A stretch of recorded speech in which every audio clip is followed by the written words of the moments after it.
Hello, tonight we're going to talk about water. There are several characteristics of water which make life possible on Earth, and these are really important that you understand. Without liquid water, no life would have started on Earth, let alone any other planet and around any other star.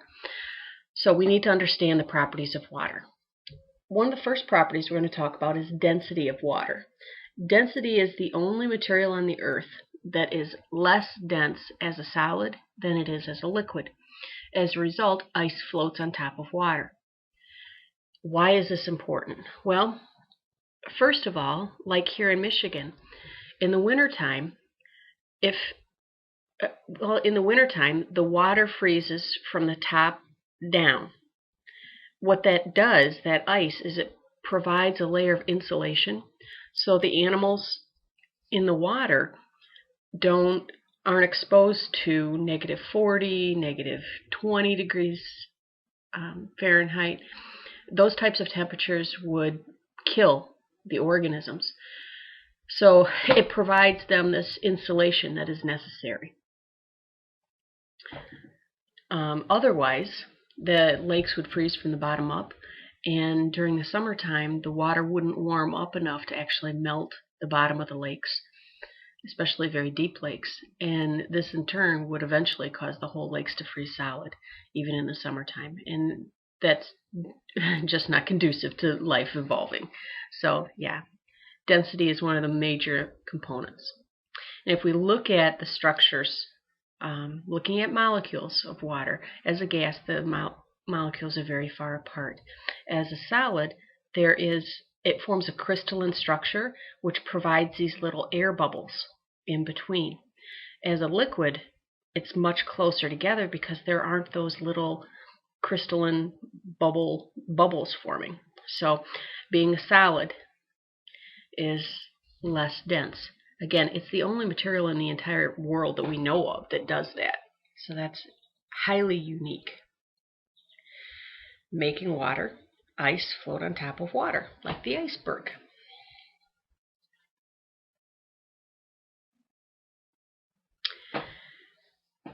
Water is most dense at a temperature of 4 degrees Celsius. That's an important feature because of something called overturning. What happens in the fall, just as fall is getting into full swing, before we actually get into winter, the water temperature cools down, and eventually the water temperature hits 4 degrees Celsius. At 4 degrees Celsius, the water is most dense, and so the water at the surface of the lake is 4 degrees, but the water at the bottom of the lake might be 12 degrees or 10 degrees. That's less dense than the 4 degrees Celsius water. So the water switches places. It's called overturning. So the highly oxygenated water, because it's right next to the air with oxygen, will move to the bottom of the lake, and the water from the bottom of the lake comes back up to the surface of the lake. Well, the water at the bottom of the lake had kind of gotten low on oxygen because the plants have died off and stuff like that. So the water overturns. That provides all of the fish in the lakes with oxygen to get them through the entire winter. Further, in the spring, when the surface of the water melts and finally reaches a temperature of 4 degrees Celsius, it's more dense than the water at the bottom of the lake, and so the water again overturns in the spring, taking freshly oxygenated water again back to the bottom of the lake. And the oxygenated water at the bottom of the lake, which is kind of run kind of low because they've been using that oxygen all winter, goes back up to the surface of the lake where it can be reoxygenated by the air. So both in the spring and in the fall, the lake overturns, supplying oxygenated water to the organisms that live in the bottom of the lake.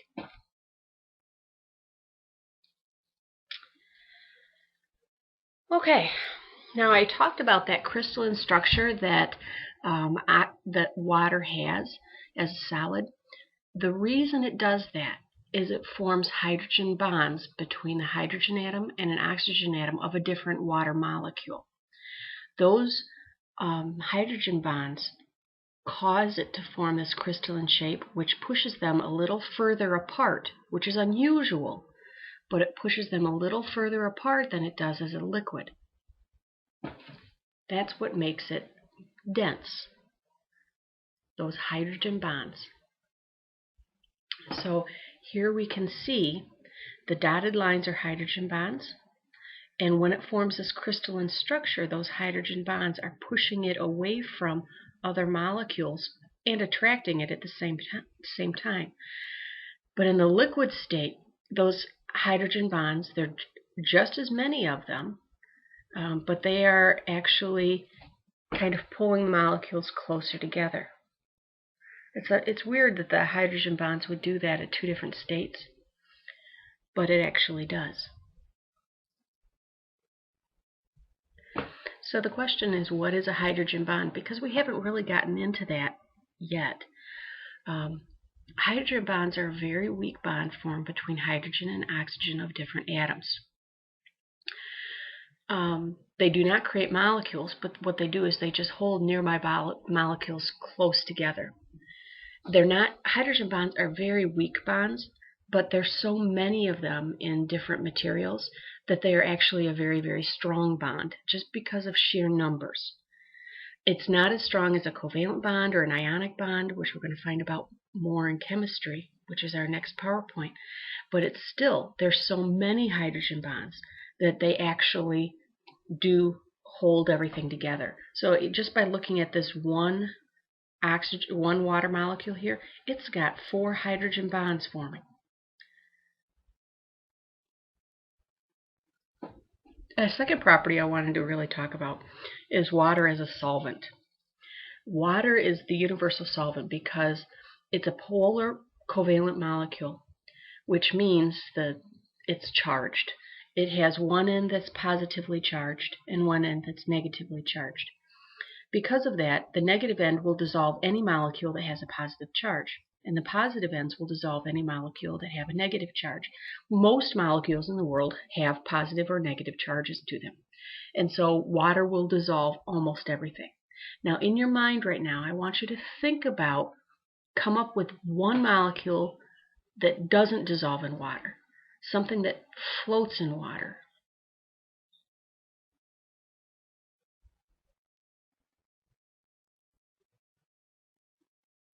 Okay, maybe you thought about something like oil. You know, water and oil don't mix. You've heard that saying. Well, they don't.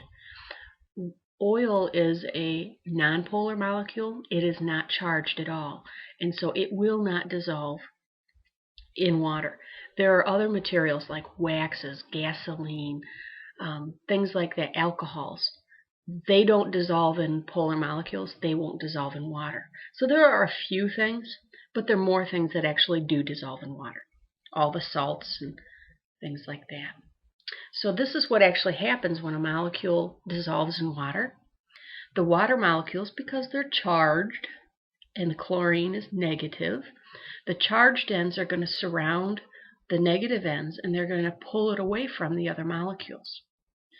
Likewise, the sodium, which is positively charged, is going to be attracted by all the negative ends of the water, and they're going to pull the sodium molecule away from the rest. So this big chunk of sodium chloride, which is table salt, in the water will dissolve because one atom at a time is going to be pulled away by the water molecules. Polar versus nonpolar.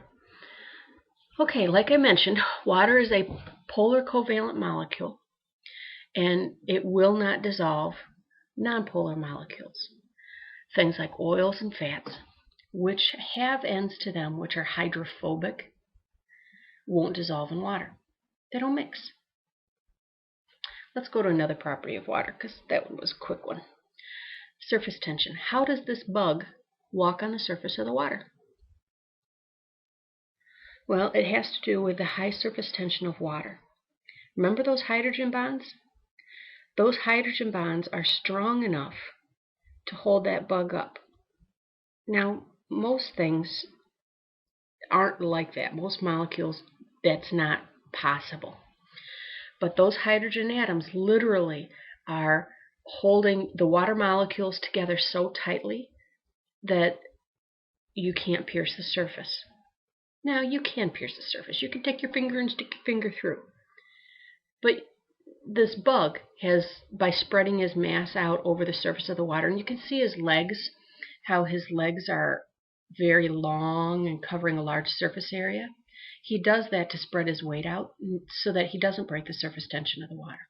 And it's all because of hydrogen bonds. Are you noticing a trend yet? Hydrogen bonds are really important. Those hydrogen bonds lead to two more properties called cohesion and adhesion, and these are really important properties for several reasons. Okay, cohesion is when water molecules stick together. Adhesion is when water molecules stick to other surfaces. Now, the way to remember them, you know that clear tape is also called adhesive tape. Well, you use adhesive tape to stick things together, usually things that aren't the same. So adhesive tape, tape to something else, it'll stick it together. Cohesion is sticks to itself. Okay, now how are these things formed? Oh, you said hydrogen bonds? You're right, hydrogen bonds. Again, water molecule is going to stick to other water molecules because the hydrogen bonds between the oxygen and hydrogens of different molecules are going to be attracted to each other. They form that hydrogen bond and they stick together. Adhesion is also formed from hydrogen bonds, okay? And the hydrogen bonds are going to stick hydrogen or oxygen to other surfaces where there's hydrogen or oxygen atoms. So they have to have the same hydrogen and oxygen atoms, but they're going to stick together. So even if it's a glass and water, the water is going to stick to the glass, and the glass is going to stick to the water because of adhesion. And the water molecules are going to stick to each other because of cohesion. So how is this used in the real world? Well, one of the things this does is it allows the water to stick to the sides of tubes. Okay? It forms this surface, by the way. The surface is called the meniscus. Most molecules form a meniscus that go the opposite direction, that comes up and goes around like that. Water is the only one that has a meniscus that comes down like this. And it's doing that because these molecules up here are adhering to the surface of the tube, the surface of the glass. Okay? And that makes it give that property. It also helps water move up a tree stem, because the narrower the tube is, and the tubes, the xylem in plant stems is extremely narrow, thinner than a hair on your head. It allows the water to move up higher in the tube without any other force, just because of adhesion and cohesion. You can see, if it's a very wide tube, the water just doesn't go up very high. But the thinner the tube, the higher the water moves up. Adhesion and cohesion. This property of moving up a tube has a fancy name. It's called capillary action. The thinner the capillary, the higher it moves up. Another property of water, which is real important, is specific heat. Water takes a lot of heat. It doesn't seem like it, but it takes a lot of heat energy to make the liquid move up and down temperature. It actually takes 1 calorie of heat for 1 gram, which is hardly any, to raise 1 gram of water to go up 1 degree Celsius. That's a lot compared to other liquids, other materials. Their specific heat is a lot less than that. So it does take a while for water to go up and down. Now, a calorie of heat is not the same calorie as food calories. The measurement in food is actually 1,000 of these calories. It's a kilocalorie. I don't know why they use the same unit, just to confuse students. It does. But, so 1 calorie of heat, 1 gram of water, 1 degree Celsius. 111. That's the specific heat of water. What that does is it means that large bodies of water are filled with millions and millions of grams of water. And so it takes millions and millions of calories of heat to raise the temperature, just small units, 1 degree Celsius, 2 degrees Celsius, 10 degrees Celsius. Because of that, it takes a long time for things like Lake Michigan to warm up in the summertime or to cool down in the wintertime. It takes until the end of February before Lake Michigan starts to freeze over. Because the water stays warm, it helps to keep Michigan warmer. As the cold air moves over the warm lake, the cold air is warmed up, and by the time the air gets to Muskegon or even Big Rapids, the temperature has heated up, and the air over Big Rapids is not as cold as it was when it was over Minnesota and Wisconsin. Over there, they get -20, -30 frequently. How many times do we get -20 or -30 here in Michigan? Not that often. Maybe once a winter if we're lucky, but most of the time we don't. And it's because Lake Michigan keeps us warmer. However, it also means that the air picks up moisture, and when it gets over the land again, it dumps the moisture. So we get a lot of lake effect snow. But that does keep us warmer in the wintertime. And it's all because of the specific heat of water. So a lot of these things, we're talking hydrogen bonding and specific heat, all of those make life easier in certain areas.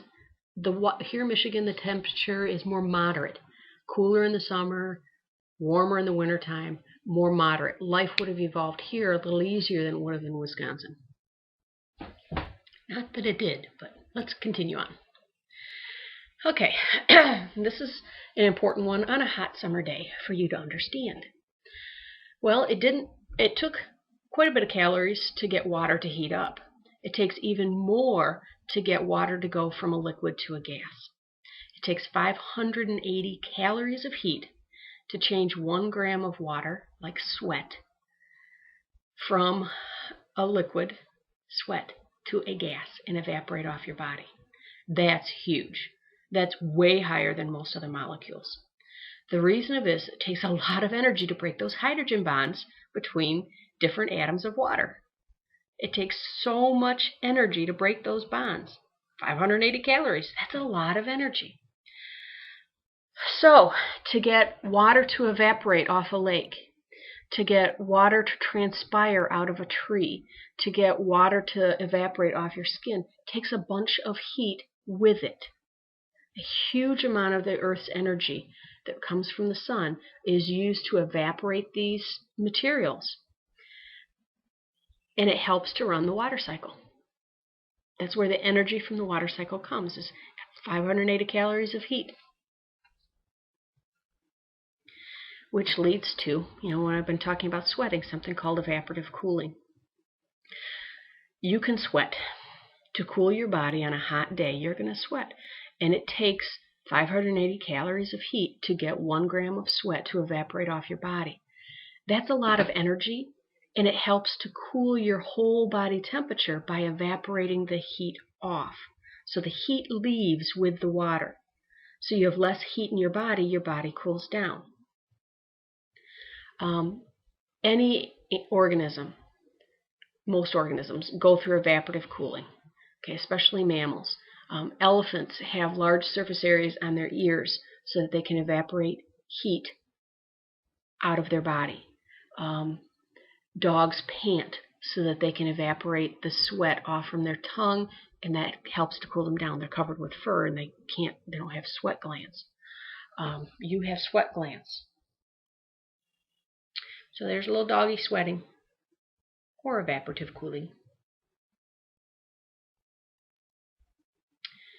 So, how much energy did that dog lose while panting? 580 calories of heat per gram of water. I hope you were right. I've only said that like 10 times. The last thing we're going to talk about tonight is the pH scale, so we're almost done. pH scale is a measure of how acidic and how basic a solution is. pH scale is a measure of how many hydrogen ions and how many hydroxide ions there are in the solution. Now, hydrogen and hydroxide, when they combine, form water. That's why we're talking about it with the water chapter. So it's a measure of how much.